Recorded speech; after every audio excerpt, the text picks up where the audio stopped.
you want to get the working end, catch it just to the thumb, like that, over the top, round the back, so you get a cross shape, like that. Okay. Okay, so then your left hand needle, which is normally you want with your counter, tucks under the top of the cross, over the bottom on the same side, and you just want to rotate the needle like that, and that gives you your first loop. So as long as you keep hold of that end, you see it there, change hands, so you keep the end and you just pull on the other end and you end up with your loop. And when you pull your loop tight, you want to be able to see that much at the bottom. Wait, you're out of. Underneath. There we go, you see that? See there's a gap? So you know your tension's going to be right from the very first stitch. Okay, so to cast on and lose that end, casting on Knitwise, because it's just easier no matter what your pattern tells you.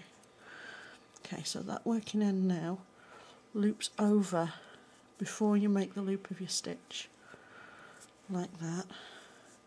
And instead of knitting in, over, through, off like you're knitting regularly, you slip it back onto that starting needle and pull it tight, and then you want anything up to about that much gap between the two stitches. I knit naturally a bit tighter for this because this is going to be a tea cosy, but you could have a gap of anything up to about that, and that's fine for tension.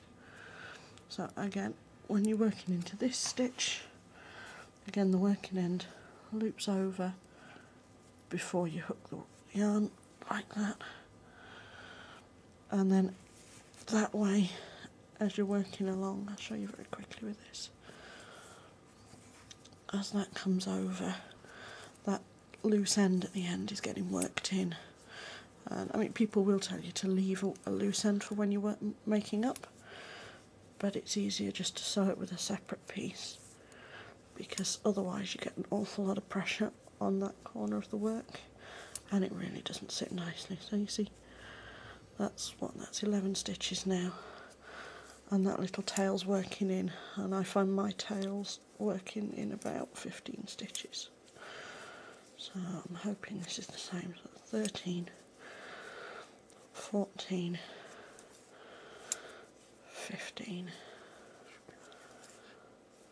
and there you go, it's worked in tidily, and you can use the same when you come to changing colours.